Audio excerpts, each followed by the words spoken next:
एक लड़का काली माँ से बोलता है, माँ मैं पैसों का इंतजाम नहीं कर पाया, अब मेरे पिताजी की जान आपके हाथों में है। तो तभी वहाँ उसके पिताजी आ जाते हैं। तो वो लड़का अपने पापा से पूछता है, ठीक कैसे हो गए? चलिए पूरी कहानी समझने के लिए हम थोड़ा पीछे चलते हैं। उस लड़के के पिताजी की तबीयत बहुत खराब होती है, तो डॉक्टर ऑपरेशन के लिए 5 लाख रुपए मांगता है। तो वो लड़का हाँ तो बोल देता है, पर उसके पास पैसे नहीं होते हैं। फिर वो माता की झांकी के पास जाकर उनसे बोलता है, माँ अब तुम ही मुझे कुछ रास्ता दिखाओ, और अपना सर जमीन पर फोड़ना शुरू कर देता है। फिर एक लड़की जो माताजी बनी होती है वो आकर उस लड़के को रोक देती है और उसे ऐसा करने से मना करती है। तो वो लड़का रुक तो जाता है, पर माताजी से रूठ कर वहाँ से चला जाता है। तभी माताजी अपना चमत्कार दिखाती है और उस लड़के के रूप में आकर डॉक्टर को पैसे दे देती है। फिर डॉक्टर इलाज शुरू कर देता है और माताजी वहाँ से चली जाती है। और वो दोनों बाप बेटे माँ का आशीर्वाद लेते हैं और माताजी की बहुत सारी झांकियों में जाकर उन्हें धन्यवाद देते हैं।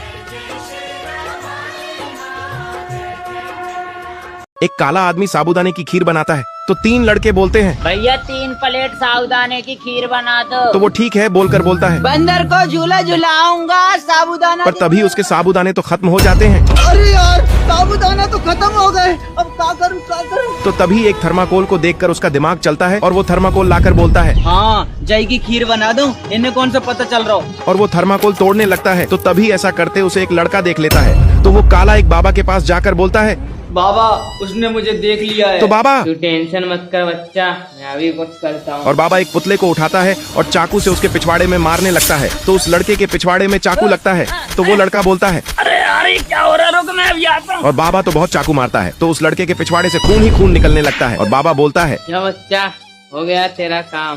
तो वो लड़का खुश हो जाता है और थर्माकोल की खीर बनाने लगता है और खीर बनाकर बोलता है, लो भैया मेरे साबूदाना की खीर। तो वो लड़के जैसे ही थर्माकोल की बनाई हुई खीर खाते हैं तो उनके मुंह में से थर्माकोल ही थर्माकोल निकलने लगता है। और वो कालू बोलता है, अरे इन्हें क्या हो गया?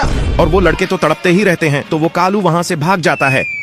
एक बूढ़ा पेड़ कुछ छोटे पौधों से बोलता है कि बताओ तुम बड़े होकर कौन सा पेड़ बनना चाहते हो? तो एक पौधा बोलता है कि मैं तो आलू का पेड़ बनूंगा। तो एक पौधा बोलता है मैं तो केले का पेड़ बनूंगा। तभी एक पौधा बोलता है, गुरुजी मैं तो आम का पेड़ बनूंगा। तो सब पौधे उसमें चप्पल मारने लगते हैं और बोलते हैं कि बन ही नहीं पाएगा साले। तो बूढ़ा पेड़ बोलता है, ऐसे किसी का मजाक नहीं उड़ाते बच्चों। फिर वो पौधे मेहनत करने लगते हैं, जिसमें 2 पौधे आंधी तूफान से लड़ते हैं और बाकी पौधे तो तूफान से डरते हैं। फिर वो पौधे अपने आप को पानी से मजबूत करते हैं, पर कुछ पौधे तो पानी से डरते कि हम गल जाएंगे भाई। फिर वो डरपोक पौधे भगवान से दुआ करते हैं कि हमें बड़ा पेड़ बना दो, पर वो 2 पौधे तो अपने आप को बेल्ट मारकर मजबूत करते हैं। फिर 1 साल बाद पेड़ देवता उनकी परीक्षा लेने आ जाते हैं। तो एक पौधा उन्हें आकर बताता है। फिर उनकी परीक्षा शुरू होती है, जिसमें पहले उन पौधों को रस्सी से बांधते हैं और उन्हें खींचते हैं। तो कुछ पौधे तो मजबूत नहीं होते हैं, तो वो पूरे टूट जाते हैं, पर 2 पौधे तो मजबूत होते हैं। फिर उन दोनों पौधों की दूसरी परीक्षा शुरू होती है, जिसमें उन्हें कुल्हाड़ी से काटा जाता है। तो एक पेड़ तो कुल्हाड़ी से कट जाता है, पर दूसरे पेड़ में बहुत कुल्हाड़ी मारते हैं, पर फिर भी वो पेड़ नहीं कटता है।